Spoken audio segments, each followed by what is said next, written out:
Hi, Eva. Um, Hi. it's a privilege and honor for me to interview you for the Yom HaShoah, the Israeli and lately the International Yom HaShoah. As you know, I'm a third generation to Holocaust survivors. Both of my grandparents, they came from Poland and from Romania. And meeting you, and we've met a few days ago, knowing your story, I was very emotional. You know, every Yom HaShoah, I'm just watching documentaries and listening to Holocaust survivors. And thank God my grandparents made the Yad Vashem kind of interview, and we still have it recorded. So I'm very very emotional about interviewing you, and I want to bring you just for people who didn't know anything and doesn't know and they don't know anything about you. Tell us about where were you born? Obviously, 1927, and tell us about the location, your place, your town, and where you come from. Well, good morning to you too.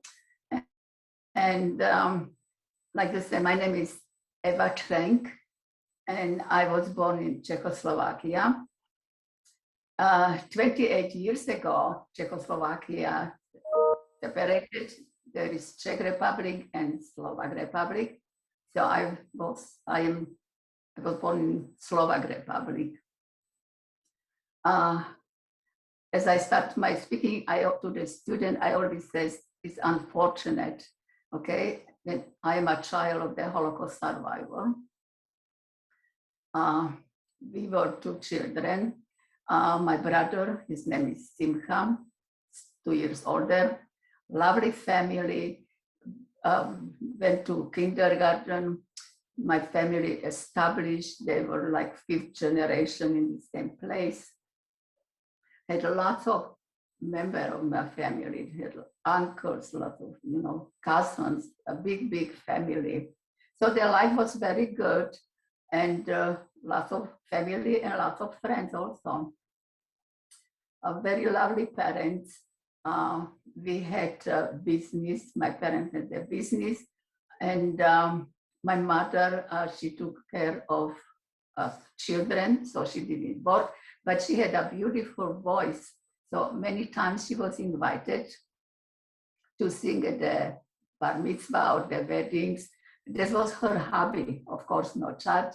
And many times I said, I wish I would inherited her voice because she was very popular. What did she sing? What kind of songs? Well, she spoke many different languages, German, Hungarian, and of course, Slovak. So, and Yiddish. So it depends, she's Yiddish sang and Slovak sang, Did yeah. she sing to non-Jews or Jews? Mix, because there were, our neighbor were not Jewish. So, many times she was invited to sing also in the non-Jewish Christian course, but we kind of very, very, not that famous, but people loved us. My parents were very lovely parents, very friendly. So we had, as I said, lots of friends, even non-Jewish. And I attended kindergarten, and very, very good. Everything was good until 1942. You did mention 27 years. I was born in 1927. No, Yeah. no, no, don't make me older.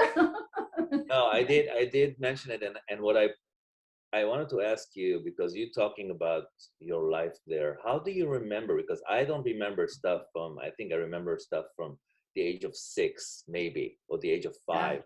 But how can you remember? It's individual.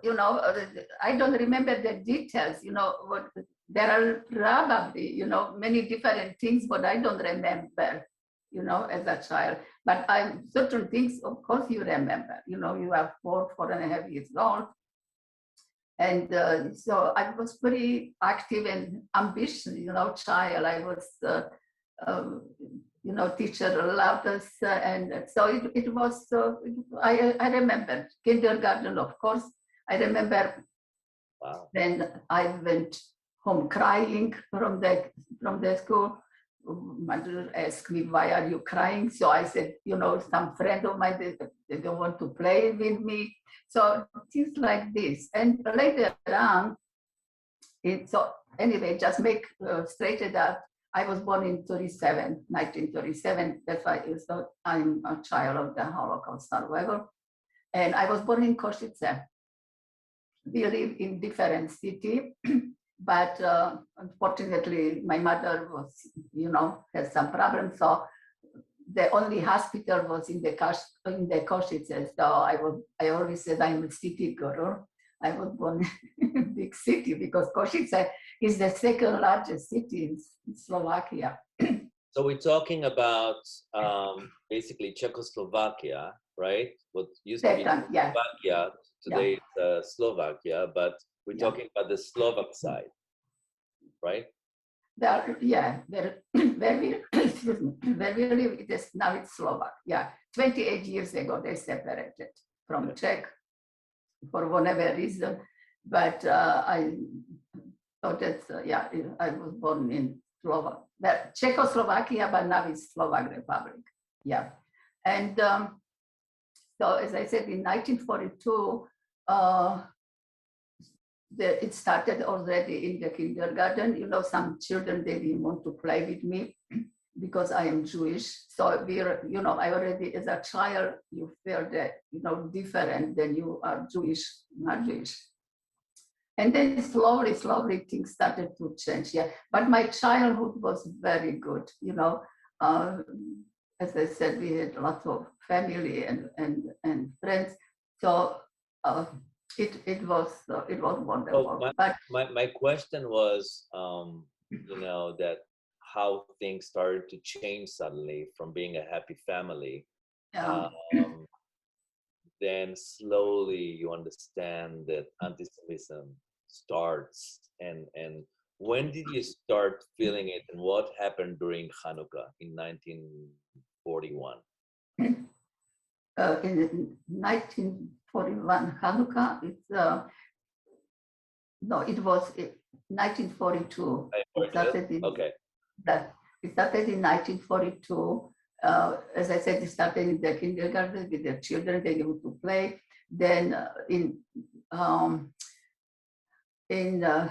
were celebrating Hanukkah, and there was knocking on the door, and two or three fascists, I call them fascists, came to our house and started to talk to my parents because we owned the business. So they demanded that all Jewish people have to give up their businesses. So of course my parents started to question why, what is the reason, and they offered them if he wants, he can work for them. So when you say fascist, yeah, people from the government or just people that are, who are these people? Because it's okay, so they are so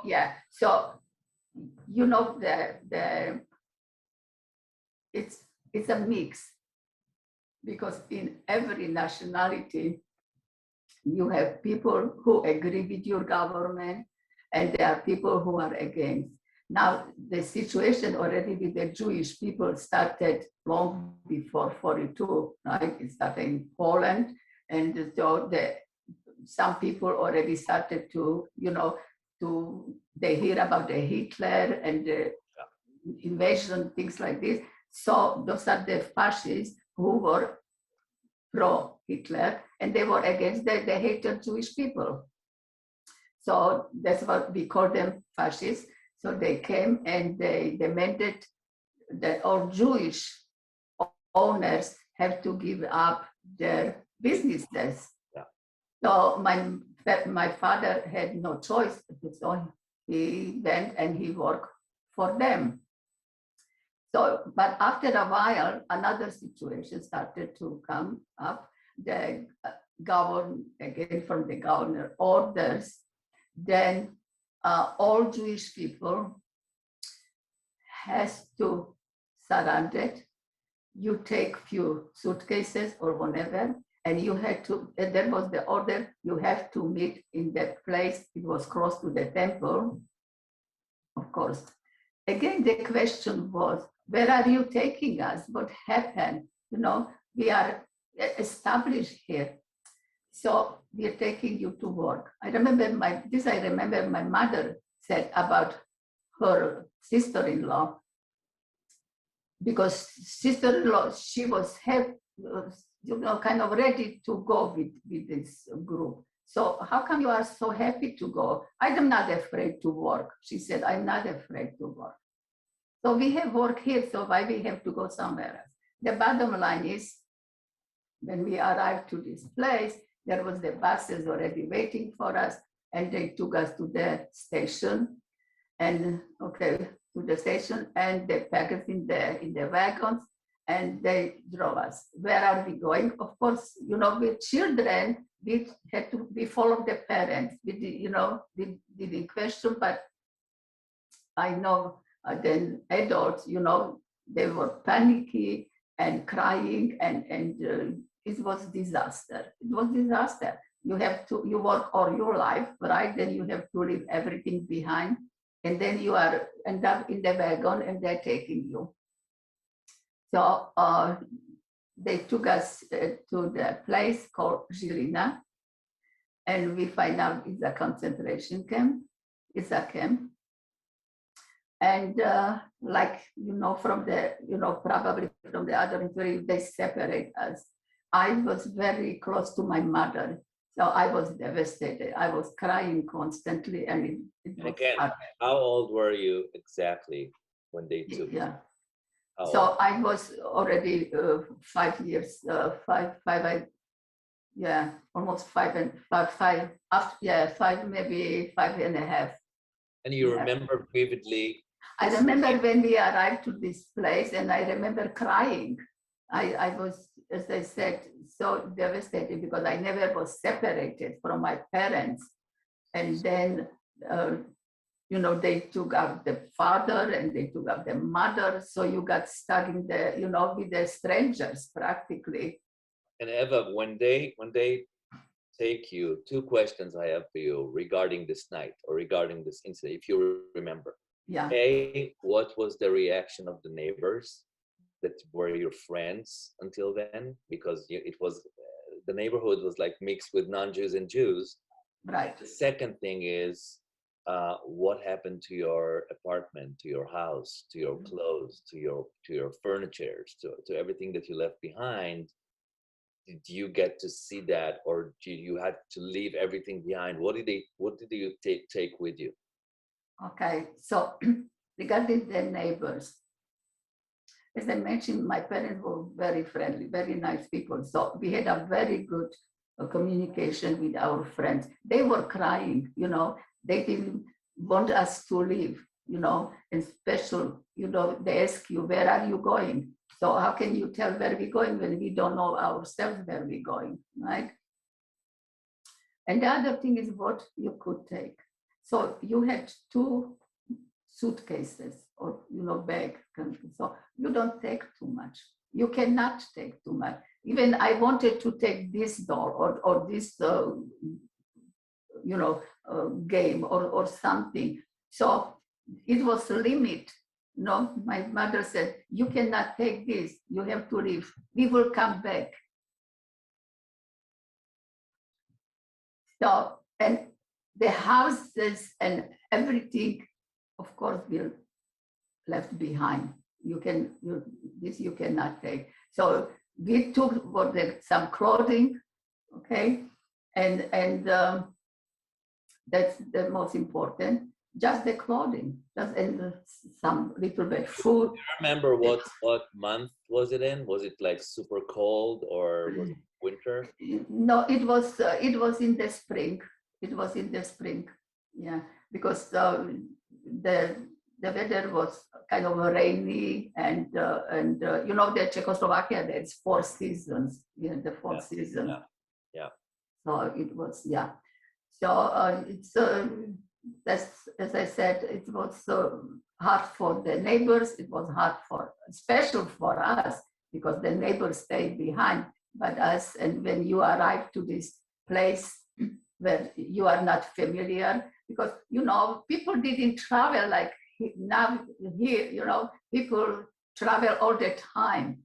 That time, people didn't travel, not at all. I don't ever remember, no, never. Even, as I said, even to this big city, you know, I know we went, but not like here, not a foreign country, of course.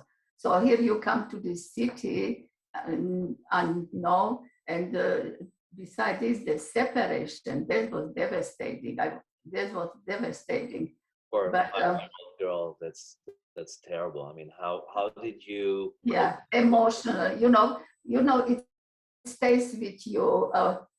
It stays with you because I spoke yesterday in my temple, from my temple, and also on Zoom, and that was the question. You know, how can you, you know, be so? The rabbi said, Eva, you are so nice, so friendly, so, you know, all together. How can you be? You know what? It's not. It's you don't know. You know what is stays with you. You know, you might be different and you know, to see, and different what you feel. Oh, it's devastating. It's devastating for a child, yeah. Parents and your father, that you don't know if you're going to see him again or not. Exactly. So let me bring you back to this situation. Okay, Yeah. you're coming to this concentration camp. Okay. It's close to Auschwitz, right? It's close to the Polish. It's close to, right, because you know, it's it's Poland. It's bordered with Poland, and you know the Auschwitz, Slovak. Sorry. Is it called Kosice? Well, Kosice, where I was born, but the camp was in Žilina. Žilina, okay. Žilina, yeah. Okay. And so Slovak is bordered with Poland, and of course there is this huge, you know, nobody should know about this concentration Auschwitz, because this is terrible. It's just devastating. So how did it look, the concentration camp that you went to? How was the camp?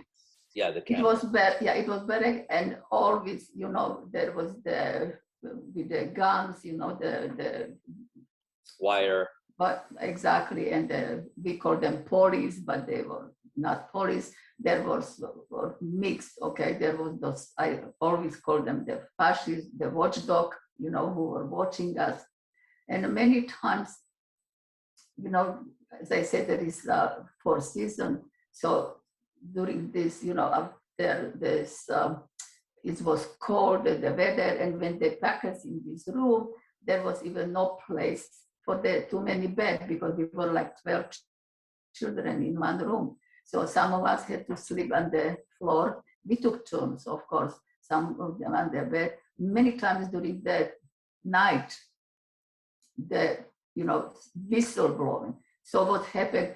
So order again, put some 1, 2, 3, 1, 2, 3, and go out. So sometimes you even didn't have time to put your shoes, and you had to run out. So many times, some of them, they even didn't return, you know, because they just got so tired, so weak, so sick. So they, you know, they never came back. So it was what did you eat? Did you have even a warm shower? Did you have? Oh my gosh! Tell me. Oh my! You know what? Okay, so if we had the potato, it was it was kind of almost like a holiday. Okay, most of the time, 99% they serve soup. Okay, in the morning you got a piece of bread. This is for the whole day, and then some no milk, just the plain coffee, kind of like tea, and then for the lunch we had a soup, which is just, you can count 3 vegetables or 4. yeah, no, you cannot say it was food.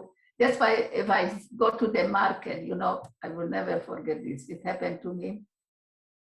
There is like 2, 3 years old, the mother with this child. And so mother asking, what kind of yogurt, darling, would you like? You want blueberry, you want raspberry? So I said, you know what, mother, you need a lesson because you never ask the children what kind of yogurt they like. You buy, you have to decide it. Not that, So anyway, sometimes I feel like, not even shaking yeah, these mothers, who Eva, spoil the children. whenever we have kind of a problem with the Yeah, kids, or whenever we have problems in life, I always go back to my grandparents who really had to deal with problems, and I say, this is nothing, a little bit of proportion in life. right, right. But Eva, I also want to ask you. So you are a 5-year-old in this kind of a camp. I would call it camp. I can call it even a concentration camp. It doesn't Okay. matter. Yeah, It's a horrible condition. yeah, It's just unimaginable.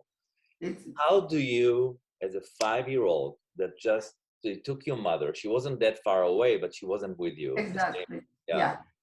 How do you cope as a 5-year-old? You ask questions.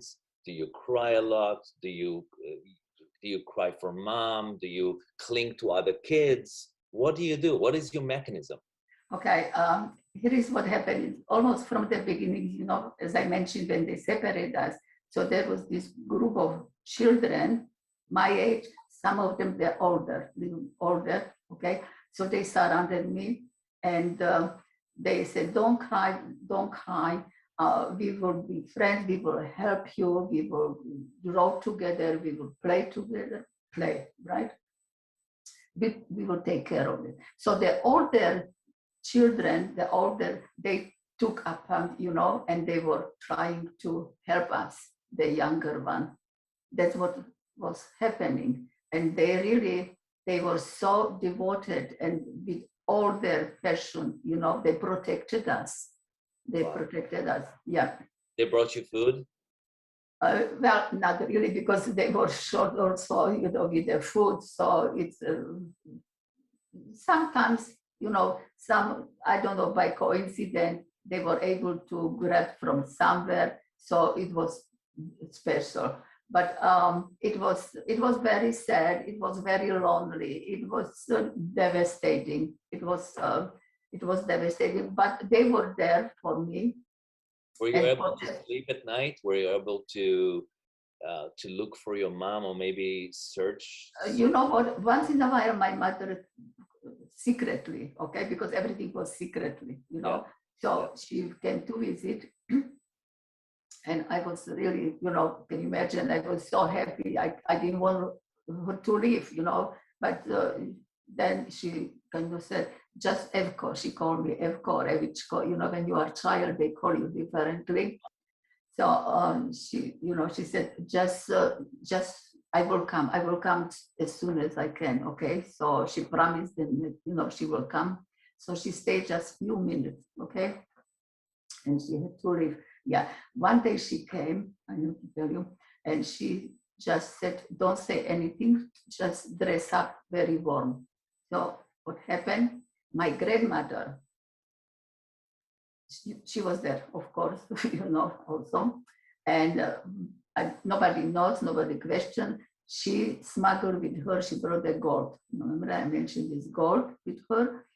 And it was, she took chances, but somehow she was always businesswoman, okay? They had the textile business, and she ran the business, not her husband, she was the boss, okay? And she was very smart, she brought this gold with her. And meanwhile, while we stayed there, she developed kind of friendship with some of the soldiers who was watching us. So when you say soldiers, yeah, these are Slovak soldiers or German soldiers? Slovak. So they were not like Nazi Einsatzgruppen or... Not in this place. Not in this place, okay. Not in this place, no, not yet. Yeah.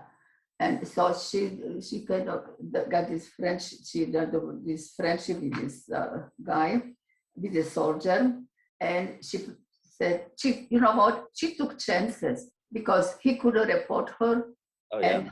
and shot. You know, she could be shot, and probably the whole family, you know, will be shot because this was so dangerous. I don't know why she decided to do She's this. very brave and she's very smart.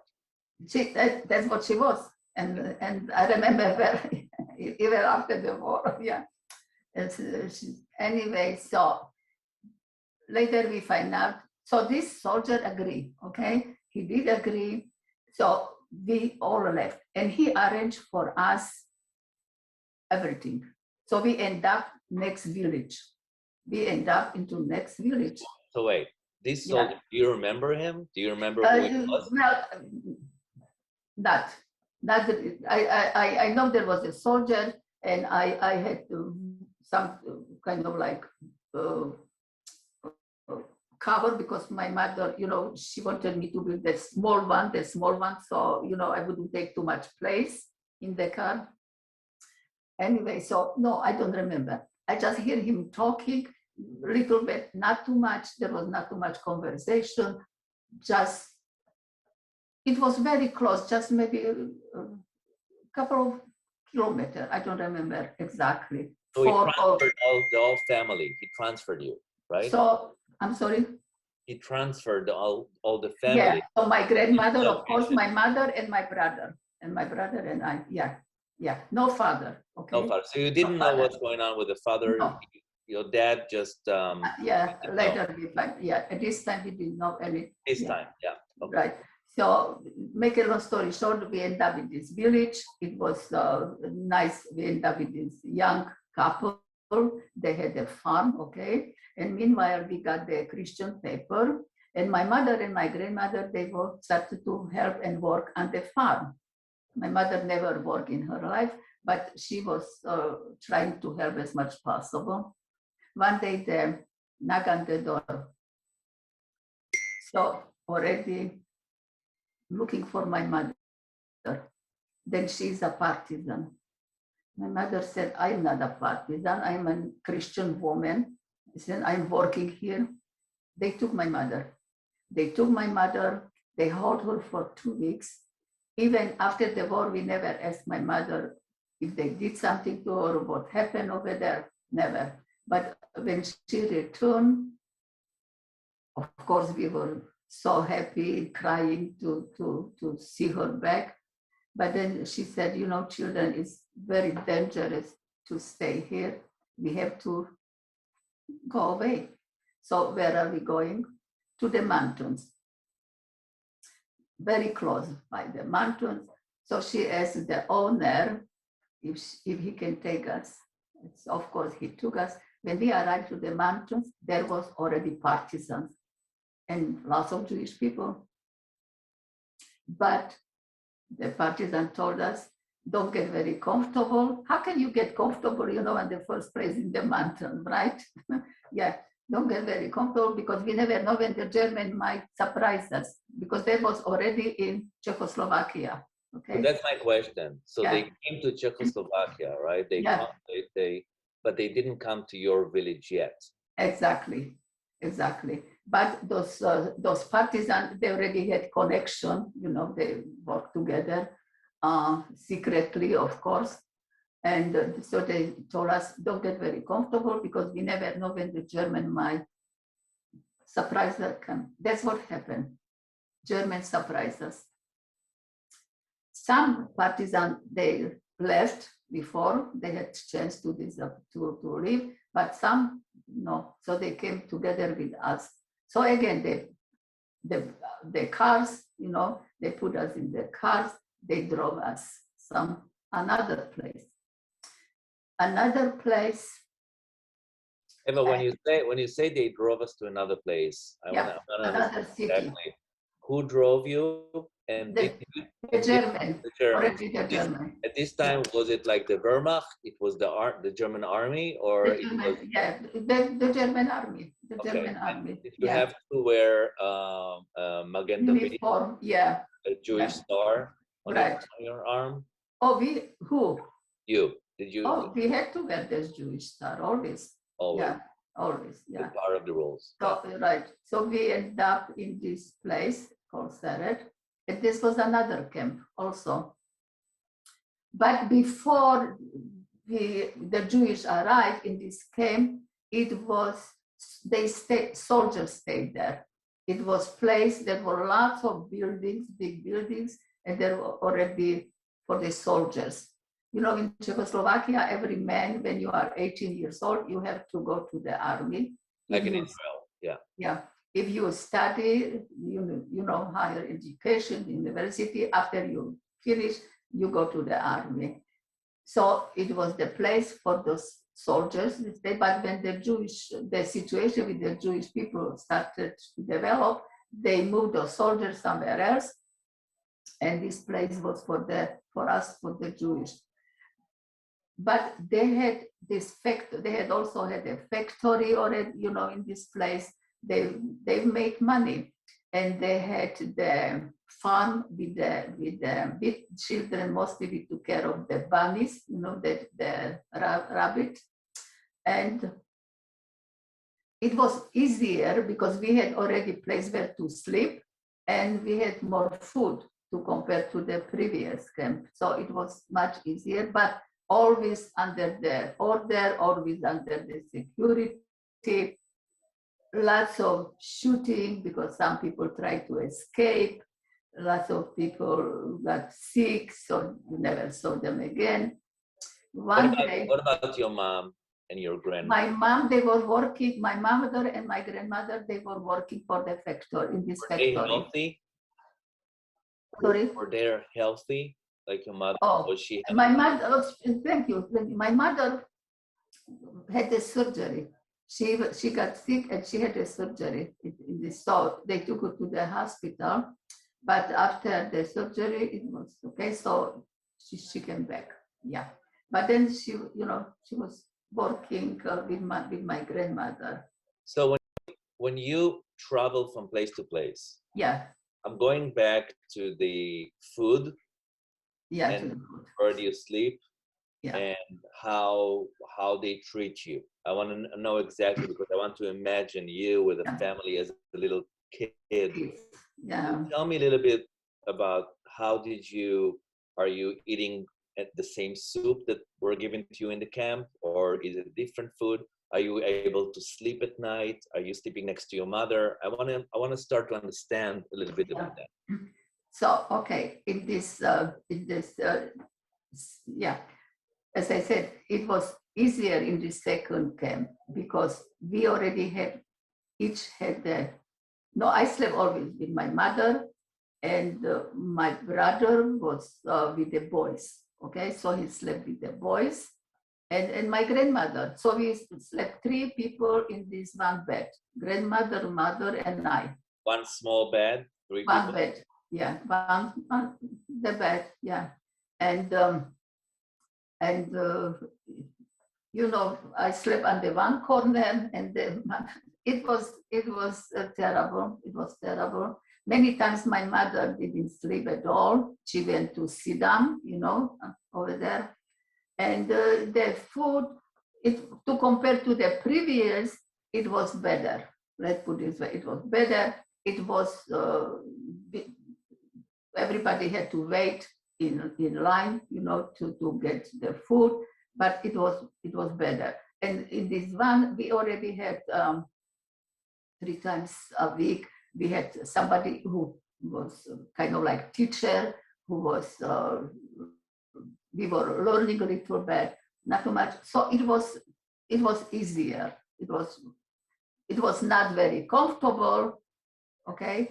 But as I said, we had no choice. And always mother tried to, in the morning, try to talk to us, to me and my brother, just, listen what the people tell you, or the people tell you, just respect.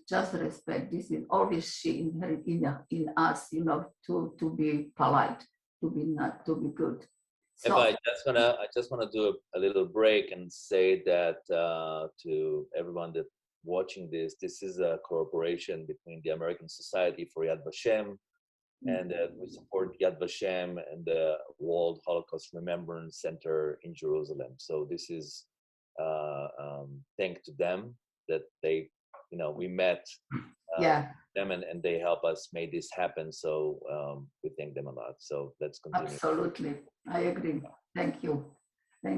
So anyway, it was one day we were outside and airplane, and I said to my brother, look, Arthur, there is the silver bird. That's how do you say it? How do you say it in Czech? In Slovak. Yeah, vtáčky, strieborné vtáčky lietajú.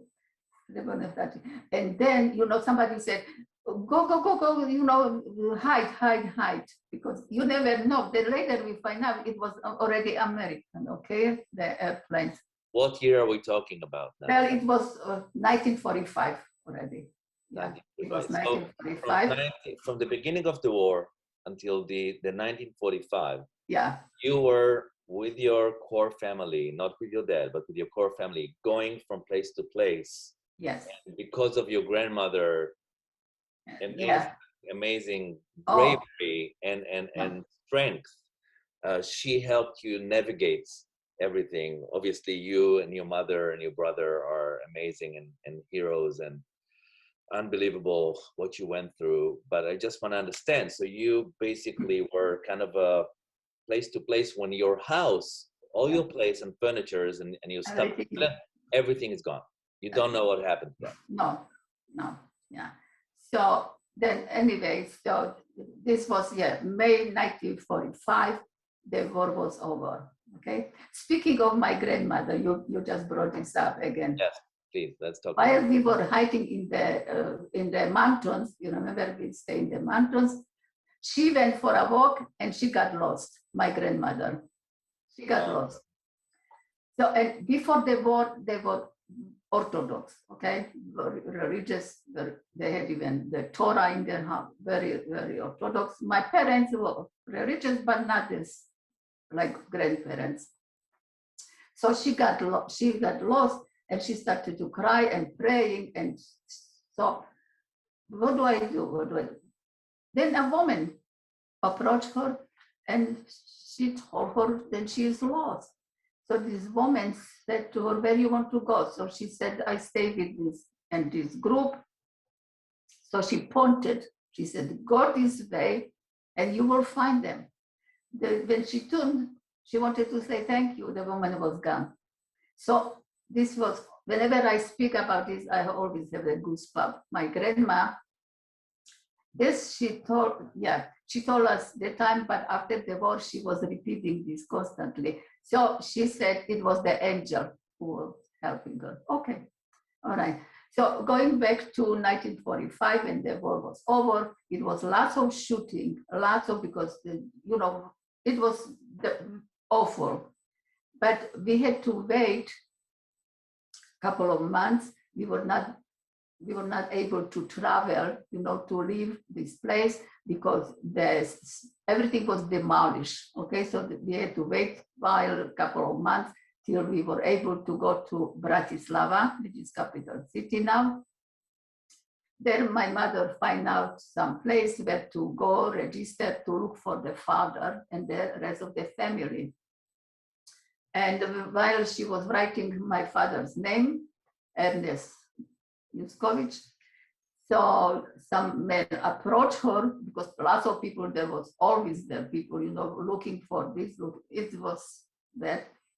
And so he came to her and he said, introduced himself, and he said that I saw your husband almost at the end of the war. So of course, when he said this, my mother was excited.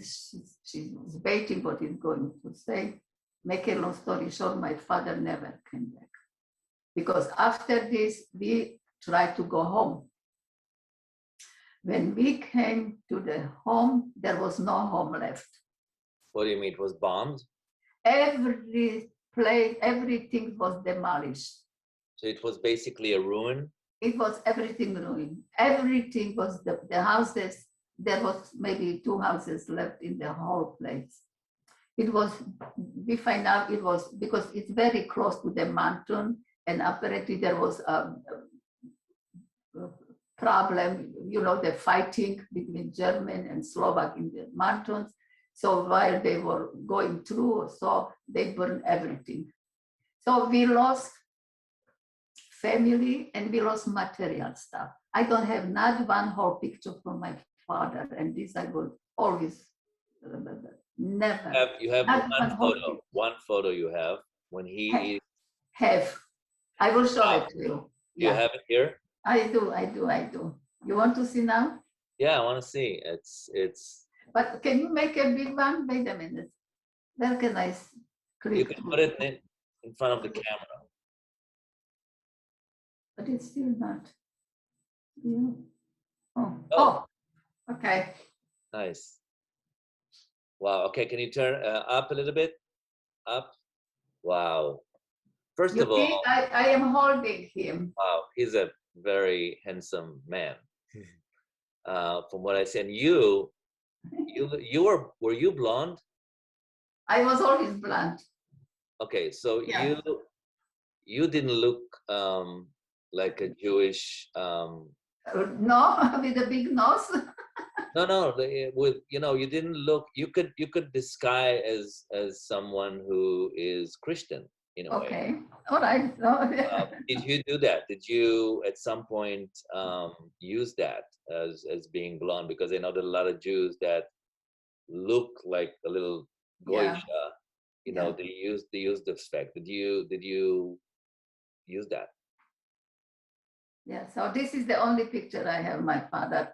Other than this, everything burned, everything. My brother gave me this small one. I had tiny, and then I went to enlarge, yeah. And so everything, we had no choice, so then we moved to another city. Then my mother found the apartment for us, and she went to work. As I mentioned, my mother never worked. The woman didn't work that time. It's not like now here. And Eva, I read or yes. I heard that Yeah. at some point you got certificates that you're basically not Jews, right? That you're Christians. Right. This was in this village. In this village, yeah. Can you talk about it, because it's a very important point of how you survived? Yeah. You basically disguised or basically told everyone with the certificates that you're Christians. Right. While we stay in this village. Yeah. So how did you get those passports or certificates? Yes. You remember the soldier? He had connection. Then later we find out. Got it. Later, yeah. And you know what? He was a Jewish guy. He was a Jewish guy and a soldier. Yeah. Wow. Yeah. Okay. That's what we find out. And he had connection. Otherwise, with this connection, there is no way you can escape. There is no way. Because how did he survive? I mean, as a Jewish guy being a soldier. You know what? Maybe this higher officer or somebody, they didn't know about what the religion he is. And I think so, he helped more people, not only us. Maybe that was his mission. I don't. Wow. That's and did you know? You don't know who it is, right? You don't know his name. You know what? We lost contact. We lost contact with. So okay, so friends from your childhoods, people that were your neighbors, people, the kids that helped you, the older kids, the older teenagers that helped you in the. Did you meet anyone after the war? No, only after the war I met, when I went to, later, when I went to visit, then I met somebody, yeah. So none of them survived, you think? Nothing, we don't know any, we don't. We know one family, when we stay, when we stay, this Christian family, we know that, and after the war, we visited them couple of times and we sent them the packages, I remember. So So, yeah. here's my next question. Yes. When my grandfather Yeah. searched for his family and find out that no one survived, and all his family were completely, he had 5 sisters, and his father was a great rabbi, and they all went to Treblinka, and Treblinka Yeah. was terrible. So he couldn't go, he couldn't stay in Poland anymore. Mm. He felt that he will die if he will stay there. So he went to Israel, and he did the Aliyah, and he met my grandmother on the way. She was 17. But he did try to join the Polish army just to survive and to revenge the Germans. And the Polish army didn't want to take him because he was Jewish. Wow. I Surprise. want to ask you, Yeah. you stayed in Slovakia Mhm. after the war Yeah. for another 20 years, right? Well, 45, became 65. Yeah, 55, 20 60. years. Yeah. Okay. Yeah. How did you able to do that after all this place, was such a horror for you and such a horror experience for your family and losing your father and everything? How could you do that? How could you live the life in the same place? And what was your options? Okay. So And I'm sorry if I'm it was, yeah, besides, the father, which is, the most important in the child's life. yeah. So it was very hard. My mother, she was the father and she was the mother for both of us. And my grandma, she stayed with us, she lived with us. And so I went to school. My mother had to support us because there was no welfare. It's like here when you poor, or so you got temples, you got governor, everybody's helping you. Even now. But that time over there, she didn't get any help, so she had no choice between all those men. She was the only one who was working because not any, but she had to support us. And so she worked very hard. And I always had in mind, I said to myself, when I will go to war and I'm going to make money, all my money I will give to my mother, because she worked so hard and she suffered so much. And so I felt always sorry for my mother. But, my brother and we went to school. And my brother, when he was 13 years old, I don't know, he made this group somehow, he found out, and he said to my mother, he's going to Israel. Of course, my mother was devastated. She said, you are a child, 13 years old. Make a long story short, he went to Israel, to the kibbutz. I remember he wrote the letters. He had to pick up the eggs, and meanwhile he was also, they studied, they were teaching them, all this group, I don't know how many of them, 19, 18, whatever, but those Jewish guys.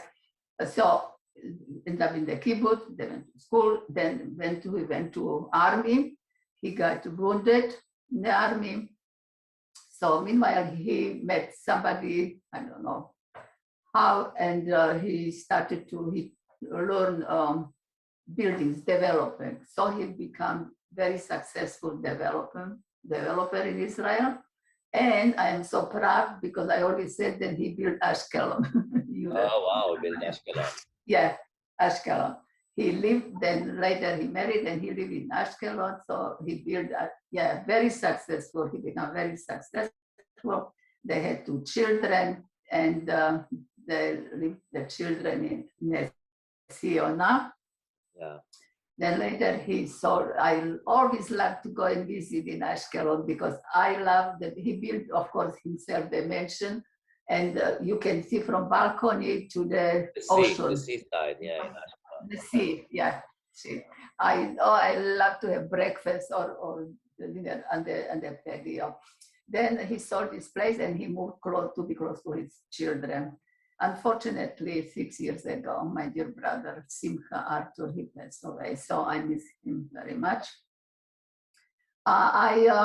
In Czechoslovakia, when you are in 9th grade, you have to decide what you want to study, what you want to be. You have to decide it. So I have to mention to you, all my friends were Christian Catholic. Okay, I didn't have not one Jewish because friend, nobody my age who survived.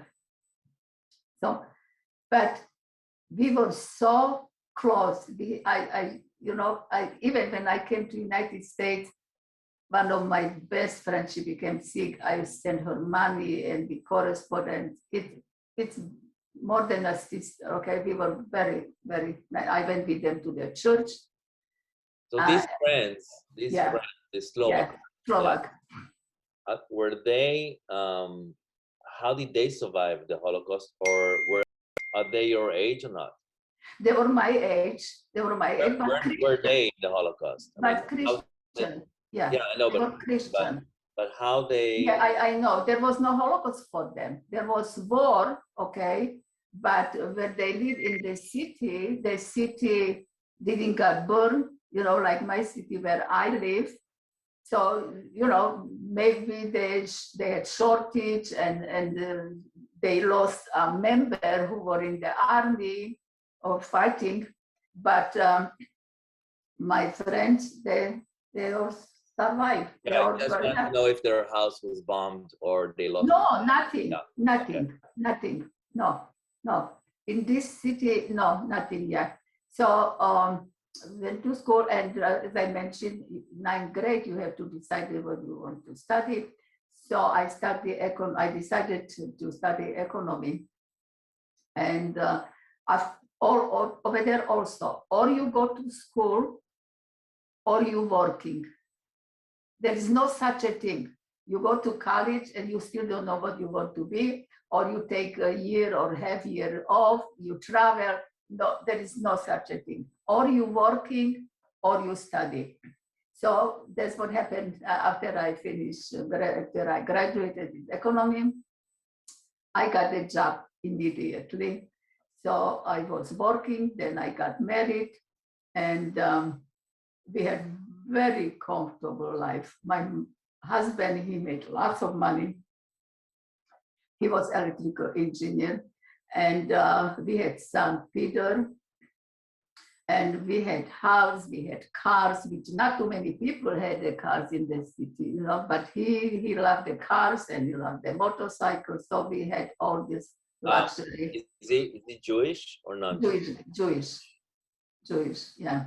I never mentioned this, but sorry, I needed to ask that. Yeah, lots of the Jewish question. Since, as I said, all my friends were Christian Catholics. So for me to go out with the Christian boys, it's like we were good friends. I had lots of good friends. Yeah, I love to dance, so we went to dancing. Yeah, I had lots of. Eva, unfortunately, we'll have to. We got only a few minutes. But I just but I wanted to say here, okay, I will be fast, okay. So we came to unite we left everything again, okay. In 1968, Russia invaded Czechoslovakia. Well known, yeah, the famous engagement. Right. Anyway, we came to United States in 1969, and no language, no money. So my husband got a job immediately. And I got the job also.